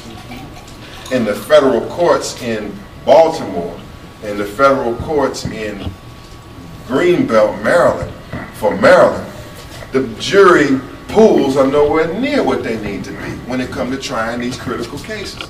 It's not nearly enough blacks on the juries because of two reasons. One is because we're not showing up, and that's a problem. And then number two is I think they're cheap. I mean, it's just too few blacks. I'm like, this can't be Baltimore. federal court in Baltimore. Ain't but one black on this damn jury. Ain't but 2 blacks on the jury. I'm out here in Greenbelt, Maryland. Look at the jury pool. I can't be being pulled from PG County. Not black PG County. Not this jury here. This got to be Howard County, Charles County. And so I encourage, I'm urging, I'm demanding black people to serve on the juries, get their voter registrations and all that so they can be called and serve on the cases. Whether you like the case or not, serve on these cases. And so, brother, we keep fighting. Regardless, we're going to keep fighting, you know? And if I may, I also want to say, also, we got to get the word out. We really got to get the word out. I mean, it's so unfortunate. They can do more as long as people don't really know what's going on and what's happening. Like the young brother that got killed by that security guard right there on Northern Parkway and Ricestown Road at Subway. And that was an unfortunate, you know, situation. The brother had his hands up when he actually got shot. But now that that's the issue, he's on his own. This security guard is now on his own about the entire thing. And people need to know what's kind of going on, you know, out there, and we got to put it out there. I mean, that's really what I've been really doing, is educating a lot of the youth that I actually work with as I go around the country, you know, in the whole nine. I mean, because I found that a lot of them, they have a problem with critical decision making. But see, when you expose this stuff, you got to expose stuff. When we were going up there on Park Heights, and you had almost 6 liquor licenses in a block and a half in the Park Heights area. And I said, well, why is it that it's okay to have all of these liquor stores in a block and a half, but then when you cross over Northern Parkway, you don't see any? Come on. And Ricky, I think it was Ricky Spector, you know, saying that she said, no, we do have crime there. We do have crime. I said, ma'am, I didn't say you don't have crime. I said you don't have any liquor stores. And see, and that was one of the reasons why I put it out there like that, because I could not understand what was going on. But as I was going hard on them, they had licenses as taverns. So that means that they could sell liquor later, and they could open. I said, well, I'm knocking on their window. I want to see where I can sit down at then. Since you're a tavern, show me where I can sit down. I was banging on their window. They went and put some chairs, folding chairs, and tables in the back so I could come down there and sit down, you know what I'm saying, and be able to drink a Pepsi. The problem I had with that, they came to where my father pastored the church and actually offered some money. They said he was trying to make a donation to my cause. I sent it back. They came back with cash.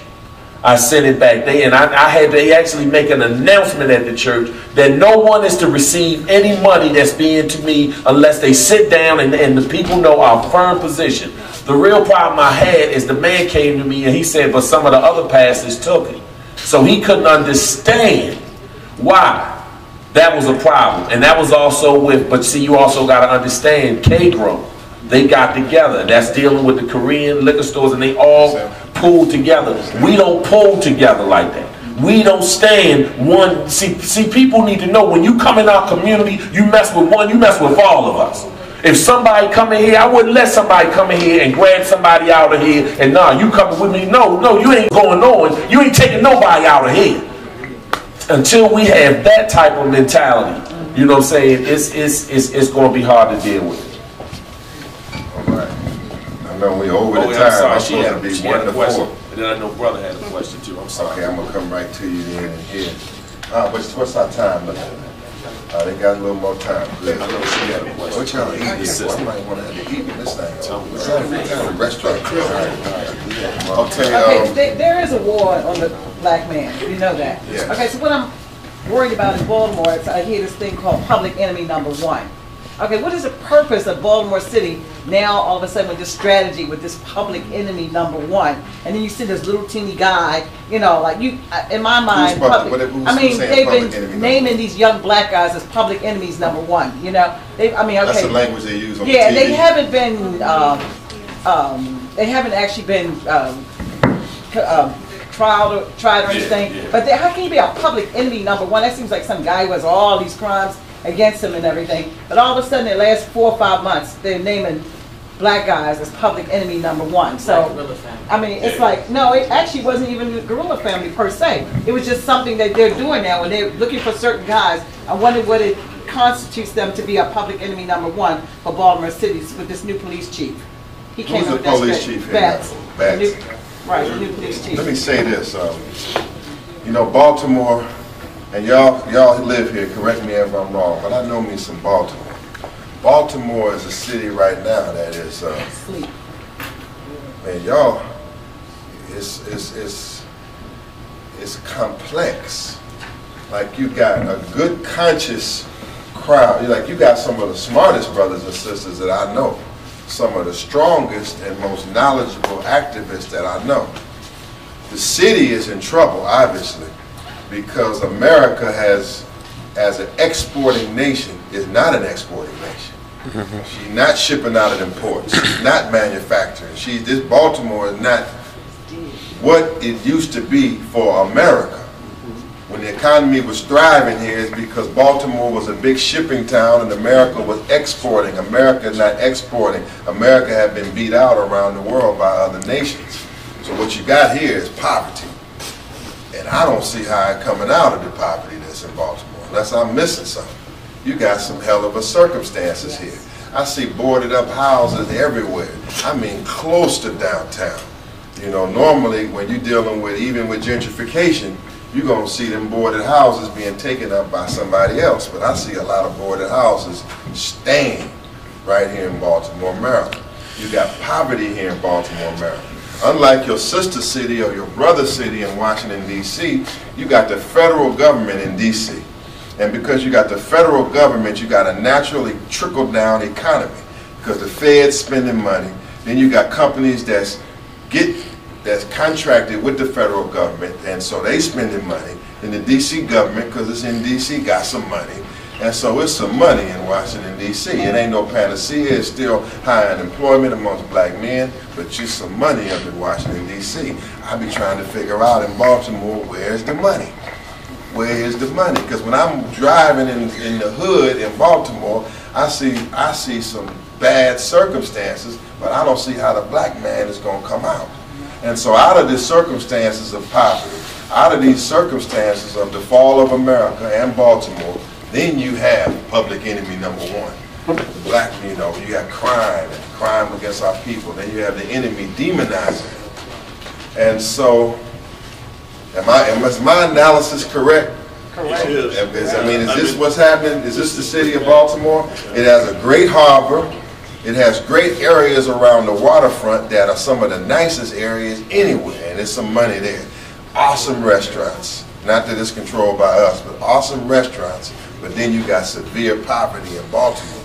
Severe poverty is going to create some hell of a crime and some circumstances. And so, out of that, here come public enemy number one. And you want to ask, what do we do about it? I'm just trying to figure out what is that strategy to take that one thing and just say public enemy number one. You get this small little, like, not that he couldn't have done a lot, but they only have like 1 or 2 things they've actually done on record. But that's their new strategy. What is that going to do to the black man to be able to say that these guys are public enemy number one? Because they never said that before. That's just something they're starting. They take a black guy they do that. and they start. I mean, this is something they're starting. You know, There are things that we can't. Let me just ask that, and I'm gonna let Pastor Ted here, he's Baltimore experts, y'all. Baltimore experts weigh in on this. Now, in terms of that specific labeling and that language, there is something you can do about it. I mean, you can go and see where this, because I believe that when they saying public enemy number one about a specific black man, that really it has a damaging and collateral effect on all black men. Exactly. There's symbolism in that. Public enemy number one, him. Public enemy number one, them. You know? And so there are ways that they know they can do that without these damaging collateral effects. That's something that, per se, like that's something I could help with. right. You know, it's a specific news station is here, is there. That means some advocacy be done, some meetings take place, some letters be written, some objections could be made to that specific language or policy being put forth. and it could be attacked. But you got a larger problem here. You got a larger problem here because crime is a reality in Baltimore, and it's really crime that's affecting the black people. It ain't affecting white folks. It's affecting our folks. Okay, I forgot who's in line. Okay, come on. I wanted to ask about well, I mean, you maybe can touch on it a little better, as far as, because I think you mentioned it about the how they been rounding up the BGF, the roundups and stuff like that, and then also you was talking about, brother, with you know, economics. We got Black Friday coming up, you know what I mean, and he had a lot of debates about. I've been having a lot of debates about supporting black-owned businesses. So I don't want to shift it all the way around. You know what I'm saying, from that. I was looking for a chance to get Brother Greg Harrison. Yeah, so I wanted to hear him say too. this on one point that I'm gonna pass the mic on the BGF question and the economic question. Man, I don't want to just leave you hanging on that. If you will follow up with me, my email is attorney.shabazz@yahoo.com. Attorney.shabazz@yahoo.com. If you're serious about following up on that issue, you contact me, and I can see what station is doing and what they're doing, and I might write a letter or something and try to get something started on that. Okay. So we can try to move the ball. Fox News is like one of the main people putting it out there on television. Okay, so if you will email me like a link or show me some of that, impress me on that, I might work with y'all and get a little letter going, and I can address Fox News and tell them they're gonna have to change this language. I'm definitely. That'd be where we solve some problems here in this meeting. Now we're gonna pass the mic. You're talking about the Black Gorilla family, which I've been reading about in the news, which they say is in Baltimore, and they say that the leader was a young brother that was in Jessup, I think, in the jail, and that they tried him with a bunch of charges and took him back down. And I've been reading about it a lot. That's the bottom line to it. You know, the Black Gorilla family is supposed to be revolutionary. Right. It's supposed to be very progressive, representing revolutionaries behind the wall in the spirit of Comrade George Jackson and Jonathan Jackson, and those that began the liberation movement inside prison. Now, from what I've understood, I can be corrected if I'm wrong, that it had been derailed from that mission. It had been, now maybe I'm wrong. Maybe I'm wrong. I want you to correct me. You can team chime in on this, because from what I've seen, the mission had been derailed. I haven't seen much revolution at all, either revolutionary writings or teachings or anything coming from Black Gorilla family. All I've been hearing about is some heroin and some cocaine and some other stuff. Now maybe and hitting some prison guards, some prison. I mean, it's just some typical jailhouse stuff. And then somebody said, y'all got to help me put it together. Somebody said, I don't know, they were looking for a new leader or something. They were looking for a new leader to take them in a new direction, and somebody was being recruited to be the leader of the BGF. Somebody, that came across me in a conversation. Anyway, we had a BGF talk. I think it could be good. I just have to know how the change don't come. All right, well, I'll just be honest with you. I'll just go ahead and keep it real with you, because I'm very selective what I actually say on tape with, you know what I'm saying, dealing with this gang activity, you know, per se. But I'm going to be honest with you. The situation where, when you break down the different gangs, the BGF was one of the main gangs that was something where you were in a gang, you had, if you were white, I don't care what you was in the Aryan Nation. You know what I'm saying? If you were Latino or Mexican or whatever, I don't care what you was even going with the Mexican Mafia, all of that MS-13 and the Latin Kings and stuff, it kind of all fell up under. And so it was the same way with the BGF. So out in LA, you had the Bloods and Crips on the street and different things, but then when they came in, you know what I'm saying, we still kind of under this umbrella. And so it was started out dealing with protection and how you associate yourself as far as with that. So meaning that you know, some white boys couldn't just grab you up and shank you up or whatever, because they know they got to deal with, you know, all the rest of the whole family. But the real problem now is gang activity across the board. You know what I'm saying? If our streets were safer, our young people wouldn't be joining gangs. If our schools were safer, they wouldn't feel that I need some protection to be a part of. That's number one. Number two is for the younger ones, they have been doing some things that they were not supposed to. And that's across the board. That wasn't a Black Gorilla family problem. That was with the Crips, that was with the Bloods. That was actually, I had some meetings with some imams because they was telling me about some young brothers who were Sunni Muslim, and actually they were turning it like, they was carrying it like they was a gang. And I mean, they was like, well, brothers, and I was like, well, we need to, you know, to bring this back. So you got to understand that, like I tell people, we don't just have a youth problem, we got an adult problem. And the youth are acting out behind the adults not having that structure for them to go into. And so that's one of the problems. So yes, so right now, to be honest with you, the BGF is being singled out to be, you know, just the problem. But across the board, I would talk about all of them, you know what I'm saying? And I've talked to some of the gang leaders. I'm talking about some of the straight big homies from the Rolling 60s to the Bloods, Elm Street, Piru, all of the different gangs. And I mean, and some of their young pups, some of their baby G's, their BGs, they have been off the chain. And so that was really, when I initially talked with some, I was the message that I was trying to talk to them about is that I wanted the message to come from the top all the way to the bottom. Is I don't care what your situation is, civilians need to be off the menu. I don't care what you dealing with, how you banging, you know. And to be honest with you, when some of the cats got out there and said, well, we're gonna start taxing even the average drug dealer out there, they gotta pay rent just to be out here. That's when all of this physical stuff, that's when it started getting violent.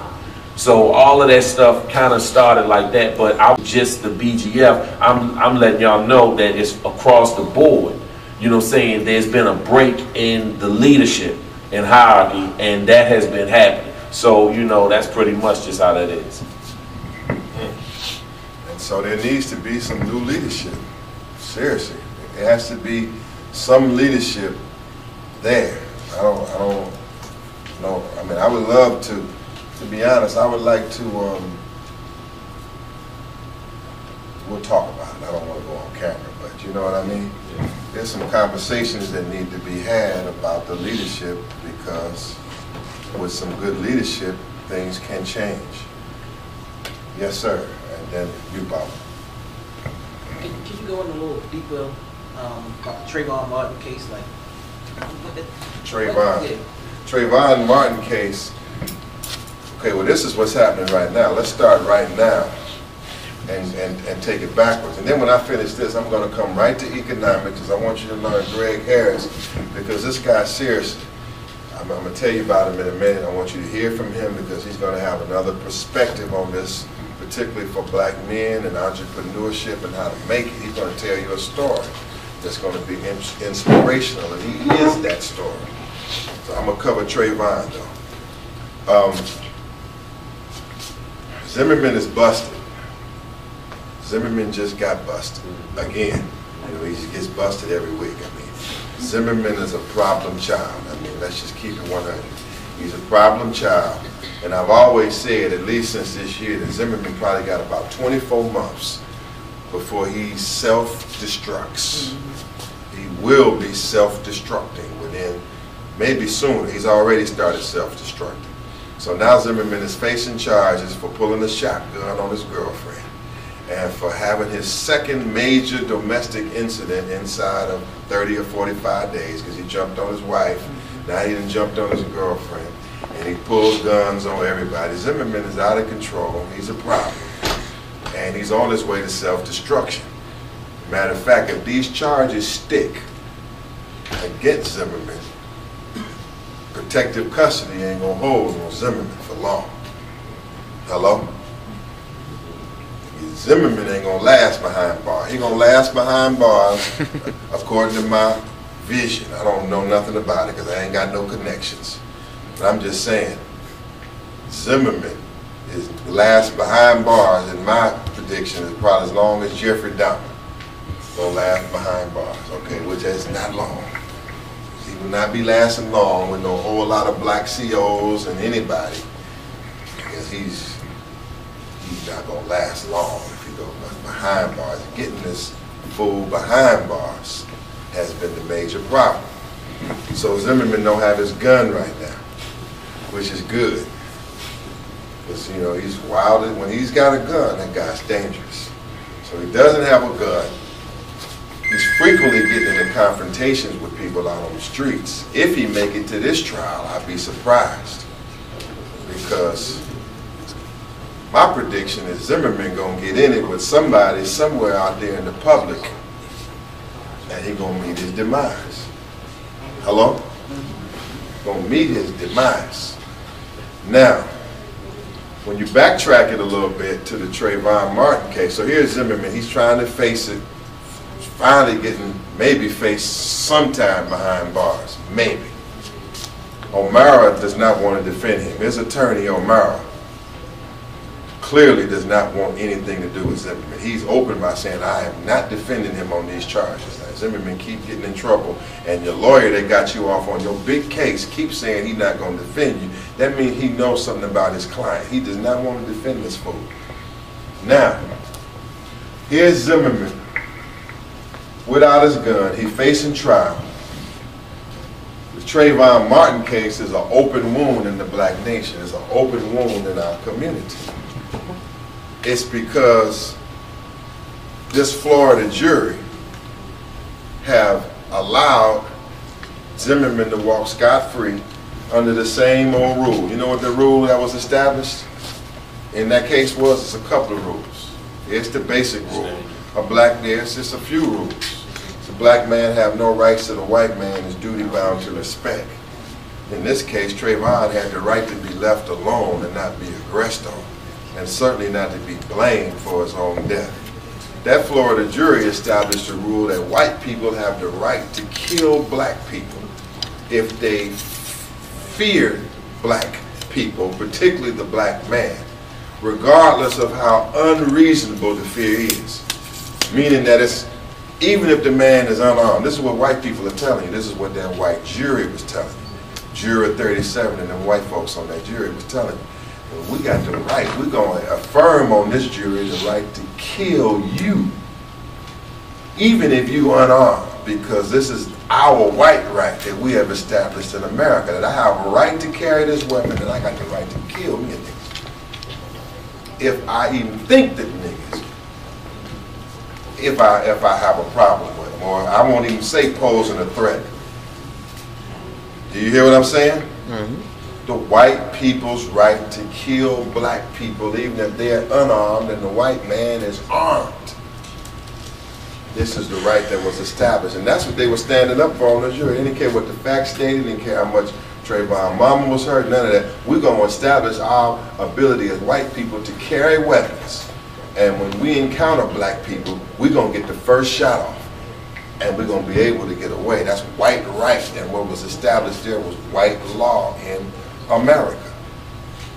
And so I just gave a speech on this at Bowie State University the other day. It's called Injustice and the Absence of Legal Remedies. Injustice, and what do you do when the law and the legal remedy have ran its course? What do you do when Zimmerman is let go and the court system, as they say, we got to go by the law, go by the law, go by the court system? Well, the court system ran its course. The jury came back with its verdict. No justice is done. What do you do? Let me ask you real quick, since we're going to engage in this. What do you do? You have to protect yourself. Like, it has to be without some sort of repercussion. People are going to continue to do what they want to do. Like, the justice system isn't going to do anything to protect us. People need to know that there's a consequence for attacking, you know what I mean, black people or anybody. You know what I mean? Right now, there isn't any consequence. I was scared. I thought he was going to knock me out. I didn't like him in my neighborhood. That's good enough. There's not another person to witness it. They've always gotten off. It's nothing new. It's the same old story. Sir? You do what Martin Luther King and several civil rights leaders did. Support, and the government do not want people to revolt and come out and demand their rights. If you go there every day for 1 week, something will change. Those are options. These are options. Now, Malcolm also had a teaching. Malcolm said, you got to consider all these options. Malcolm said that when a snake bites your child, you don't have to find the snake with blood on his jaws. He said any old snake will do. Did you hear that? So what I'm telling you is this, without saying too much, is that we have to have justice. Whether justice gonna come in the court system or not, we got to have justice. They write our check. They put the food in the stores.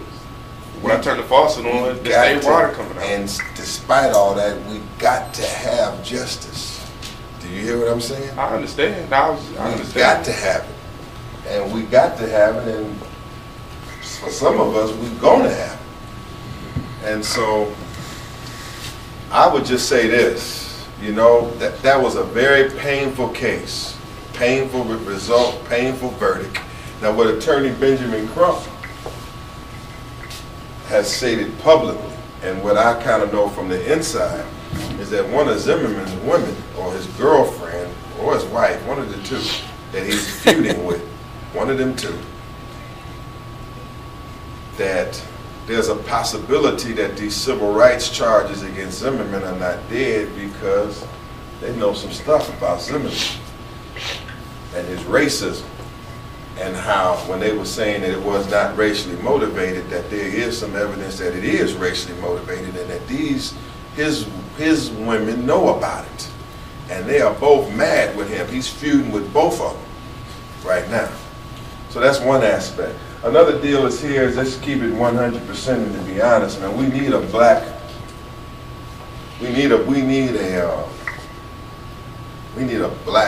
army in America. We need a black militia.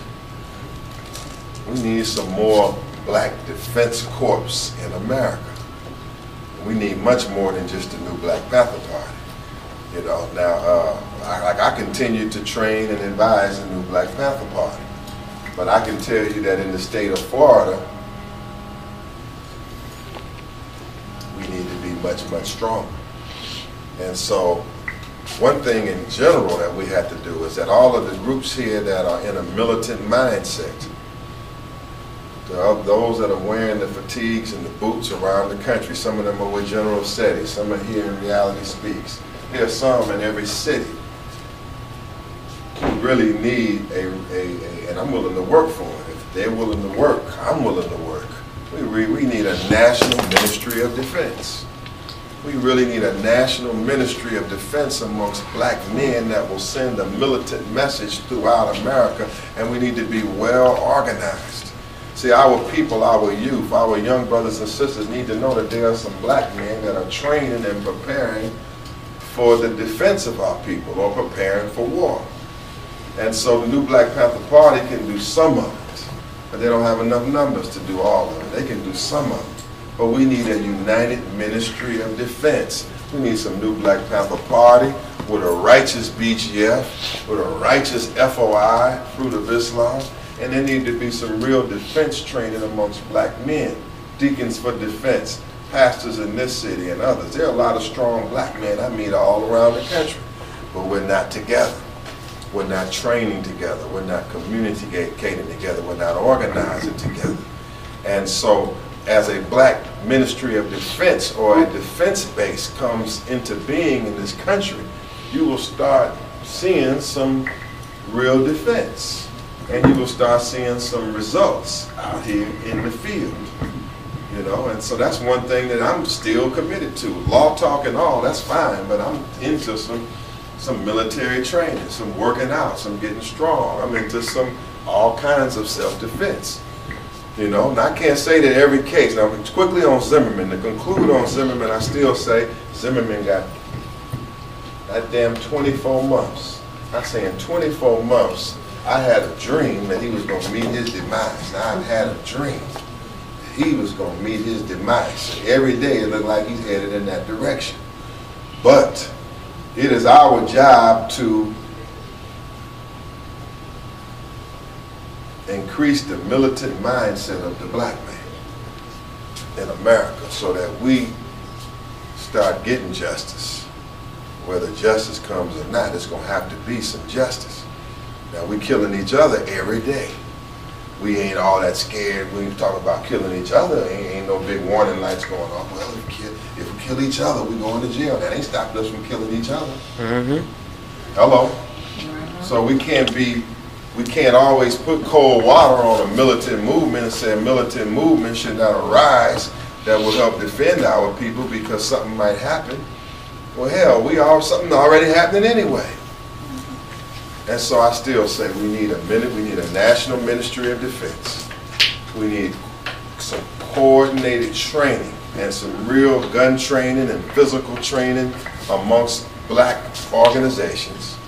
And I'm willing to help do that in some of this area, working with Pastor Ted Sutton. He's a firearms expert. And so we should really, that was one thing I think could come out of this meeting, some joint training in this area, some joint missions, some joint patrols, and some signs that the church, the nationalists, the whoever, that there's a ministry of defense here. Is that too much for you? No. No disrespect, brother. I mean marching and demonstrating, I do all of that, but we ain't gonna get certain things achieved by asking for it. Black man gonna get some of these objectives by standing up and taking it. Now I put it now, a $10,000 bounty was put out on the head of Zimmerman in the beginning, which caused him to be arrested. It's just kind of hard to put a $10,000 bounty. It's impossible really without just going right to jail. I mean, we have to take risks, but it ain't no need for just signing yourself up to go right to jail. You cannot put a bounty on a man's head once he have completed his criminal trial. There's just no way you can succeed without just outright violating federal law and going to jail. So I can't be that dumb.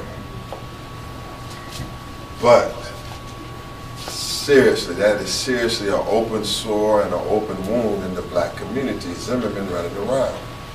And so I don't think it's going to last much longer, and I don't want to say too much about it.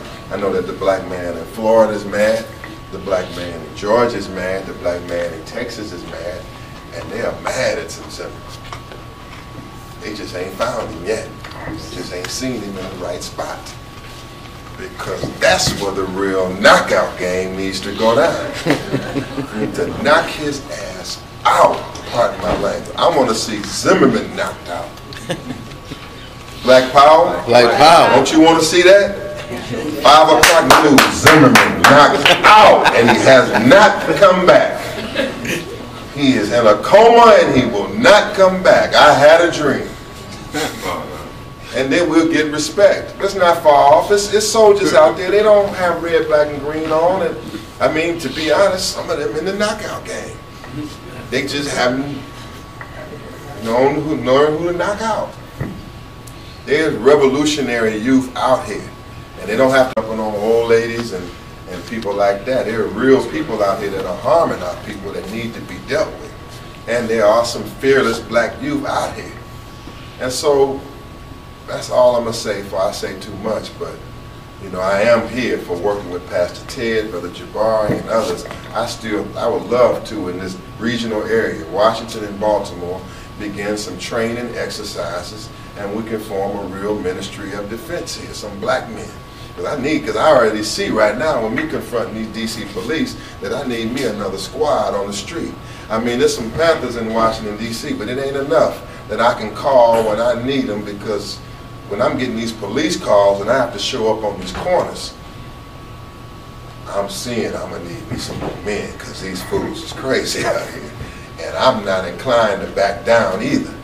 So that's all I'm going to say on that, brother. I don't have all the answers, what I'm saying to you, Jabari. It's an open wound, it's an open sore, and it's something that we got to solve. And I'm telling you that in this to help do what I can. No, just real quick, one thing, if we can try to also, I say organize, you know who is, I'll say Malik. My whole thing is that I work with some of the roughest guys that's out there, and not in the city, that's in the world, in different places in the world. But you gotta understand, my whole thing is that even the gangs that were started initially were to protect the communities, and as they walk to school together in groups, we're not going to let some of these white races, groups that was out in LA and in different places, you know, saying to abuse them, beat on them, and they would hang together. And then as things formed, it became a different thing. Now, to a different degree, because a lot of our youth don't know their history, a lot of that same violence is perpetrated on our own communities. So that's one of the things, when you talk about the jobs and the different things, if you do your history and you find out how they did the projects, and that's why it was called a project, to see if people could live that close, that many people to live that close together. And so as we were doing different things, but there was a high level of lead that was at the highest. If you notice now, they don't have one water fountain that's connected to the in the schools now, because they found that there was a high level of lead that was going on, and during that whole nine. So as you break certain things down, there's actually a history with it. But my thing is, if we could take some of these young men, I propose to do a entrepreneurship program and an apprenticeship program, and that's with taking some of the guys that don't have jobs, get some of these houses that's abandoned, let them work it out and use minority, I guess, contractors, and then give places for the homeless to actually work. So my thing is that we just need to have people who are prepared to actually implement these type of things. But I don't agree with that method of just saying, oh, every gang member, oh, we just need to lock them up and throw away the key, because first of all, we don't have enough jails to lock up all of our children. Let's just be real honest with you. I don't know if whoever is saying this really have not done the math. They don't, and then having from 35 to 40,000 a year to house somebody, and it's more if they're on death row, and then they end up staying there for years. We don't even have the money or the jail space to lock up every child that have made mistakes and made some poor decisions. So if we could pull together the people who are prepared to come out and stand for what's right, and see, that's my whole thing. That's why I started going out and using the video cameras and taking cars, and we would pull up and we wouldn't even let them know sometimes we were there. We would just pull up and behind the tenant window just start filming how they were treating young men. And I can show you footage right now that I have in the car of a young man on Park Heights in Woodland being slammed up, picked up, dragged around. And then the other piece is when they take you in the alley. The real problem that comes with that, when you look at the officers that's actually here, a lot of them have been outsourced. So a good portion are from New York, Indiana, and different places. So out of different classes, out of about 30, you might have 7 that grew up with the African-American experience in Baltimore. The rest of them, they have been outsourced from different places. And when you come in, taking on that us against them mentality, because that's what may have been established before you got there. And I'm not, that's why I wasn't focusing on bats now. Let's go what was going on even before that. Even before, Commissioner Billfield, and actually even dealing with, nobody said anything about NARS coming up and arresting in a few blocks on Greenmount Avenue, and there were a good portion of people that was on the bus going to work, but he was doing sweeps at that time, which some of the stuff actually didn't make any sense. My whole problem is that you have people that, to me, they major in minor stuff and they minor in major stuff. You only want to come out for certain things, but when the other stuff is going on, that's the time to come out. Don't just come out and want me to get involved because it's now your son. You need to come out because it's my son, and tomorrow it might be your son. until we get that message out, it's going to be hard. All right, we're getting to that. Getting ready to wrap it. Okay, let me say this. I want Brother Greg to come in. But I do want to say in conclusion, when it comes to police issues, that I'm down with fighting with these Baltimore activists. Whether it's on the streets, videotaping, pushing back against the police, in court, videotaping, or whatever it is dealing with the police, man, I'm down. And I'll be over here in a minute, and I'm working with Pastor Ted. We're going over all his videotaping. Jabari, you're a born leader. I mean, you know a lot, you know too much, and really, you're going to be pulled on to do more. Just be straight up, because you know probably as much as any man in this city, and your ideology is as strong as anybody in this city. And so, and when it comes to the other projects that will be going on in this city, helping young black men, gang members, man, I'm with you. I have the time and the closeness, I'll be with you. And then I'm going to call on y'all. I got some actions I'm going to be taking, and I'm going to call on y'all, but I want us to fight together. Now what I want you to do in conclusion, but you didn't ask your question, did you? No, Straight? Okay, I want to introduce you to a young man who I brought here because he's a sharp young man. Right now, he told me we was riding in the car together, he never had anybody teach him about Malcolm. He never had him teach him about these things that we're talking about in terms of black issues and black histories. So when he learns this, he'll be beyond dangerous, because a black man is already dangerous. You know, I read him like we'd be out in Washington, D.C., you know, I guess riding me some nice cars or something, and so, you know, he rolls up on me. He wants to know who I am and what I'm doing and all that. And then as I see him through a couple of years later go on, I see him, I say, well, damn, how's he riding in that? Check him out now. And he's totally legit. He's going to tell you his story. He's going to tell you his whole story, but I think he's a brilliant entrepreneur, and I think he's a sign for other black men. I want you to hear from Brother Greg Harris.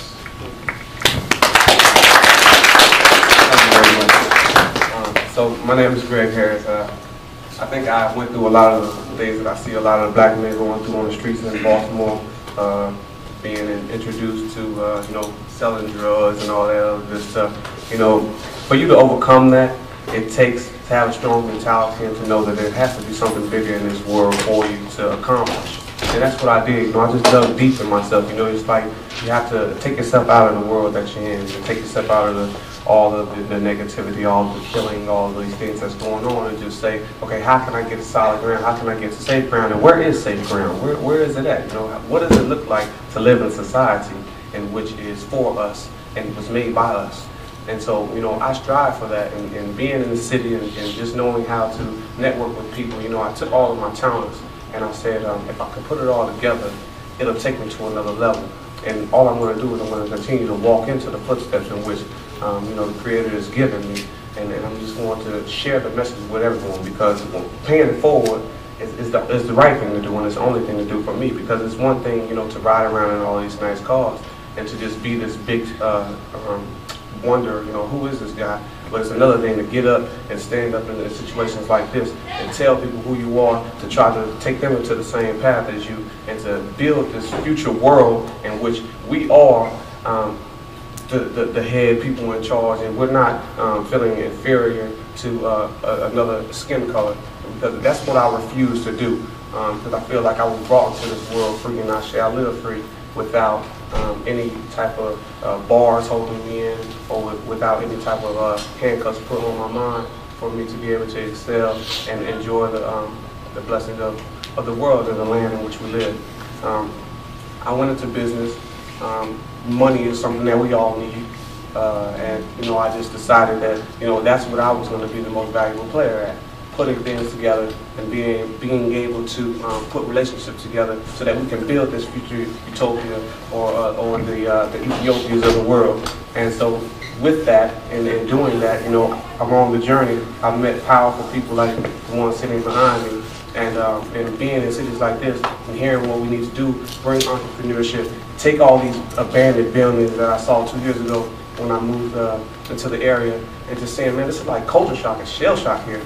You know, like the cold mentality of people, and they shouldn't be like that. We shouldn't have to live like that. And you know, it's one thing for us to come together like this and talk about the things, but it's another thing to walk out the door and walk in the footsteps and what we're speaking about. And that's what we have to do from here. That's all it's going to take. It's just from one.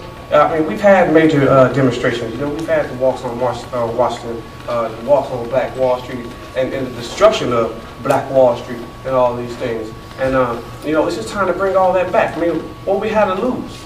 You know, we're going to die anyway, you know? So why not just leave with a statement? That's why I say, well, if I go, I'm going with a bang, you know, personally, because it's already a degrading life that we're forced to live.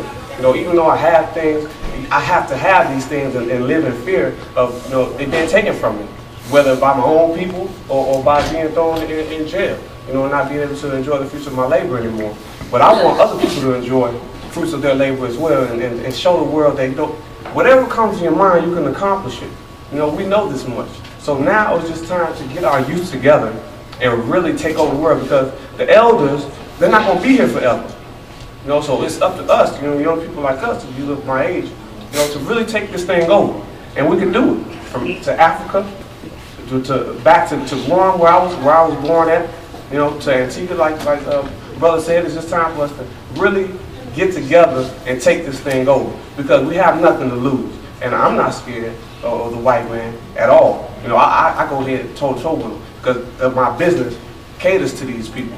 You know, but now it's time to take over and really cater to ourselves and take these cities over, take these streets over, take these buildings over, and really, you know, build something beautiful for the future. My company's name is Eco Clean Cars. We can come to Baltimore. We will come to Baltimore and give black men jobs to keep them gainfully employed. Have a company called Green Investor, which is my real estate company, which we will take these abandoned buildings, we'll take these boards down, and we're going to put these homes back into functional uses. We're going to build schools here. We're going to build cybersecurity programs, learn the internet, learn where the information is being stored, learn how to take over that information and put out the correct information, because we've been fed the wrong information so long. We're going to take over the streams of media in all aspects, in every walk of life. It's time to take over. I have a mentorship company in which, you know, I do events like this and speak to people just about, you know, just my experience. That's all I'm speaking of, just true experience here. You know, and I just want to continue to do this for the future. And if anybody wants to contact me and help me on my mission as well, then I'm all for all the help that I can have, because I'm going to need it. As we conclude, thank you very much as I turn it back over to Brother Jabari and those who have invited us out today. Again, please put on your calendars for June 12th through the 20th of 2014. Worldwide Pan-African Convention. If you want to go with us to Africa, if you really want, how many of you have been to Africa? On you now, because you got to go. And this is really better than just going like to tour. I mean, you can build your part of the trip in where you can go to the safaris and all of that. But I want you to look, my email is on that flyer, attorney.shabazz@yahoo.com. Soon I will be putting out the applications that you can apply to be a part of the delegation from the United States that's going to Africa. And you don't need a huge amount of money. I mean, you need to save some money up though. You don't need a total of about, I don't know, about $1,800 to $2,000. What part of Africa? Total. I mean, the plane ticket's going, if you get the plane ticket for $1,000, then we got some nice housing and you can eat. I'm telling you, you can, I'm not saying it's $4,000, scare you away. No, you can make it and hello, you can make it and make it back for $2,000, because we're not trying to make money. We want you to go to, this is going to be in South Africa and Zimbabwe. It's going to be a conference for several days in South Africa and Zimbabwe. I want you to attend. Again, if you know anybody that the police have falsely detained, arrested, or beaten by the police, I want to get the calls. You know, if you're getting the videotapes, or you know the people that are being harassed by the police or the store owners here in Baltimore, give us a call right away. And I'm here to fight with Baltimore, and I want to thank Shabazz, and Brother Jabari for being a strong black man, all of the comrades.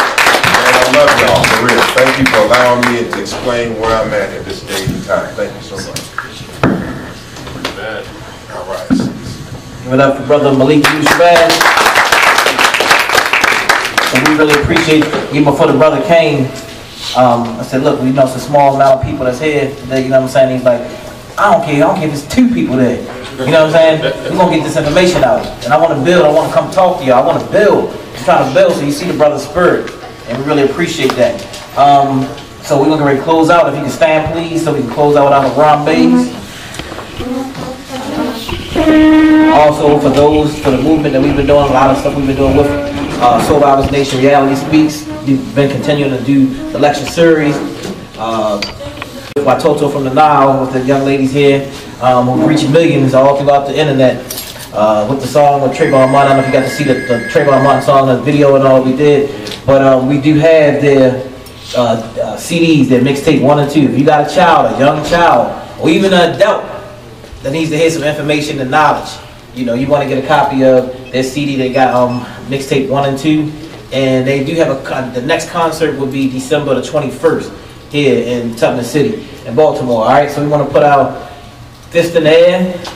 We'll close out with our Harambe's. Harambe in Swahili means let us all pull together. The 7th time you hold it as loud, as long as you possibly can. All right. So 1, 2, 3. Harambe, Harambe, Harambe, Harambe, Harambe, Harambe, Harambe. Oh, I'm just the last one. Here we go. We got to hold it. Got to hold long as we possibly can. Hold it on the last time. All right, here we go. 1, 2, 3. Harambe!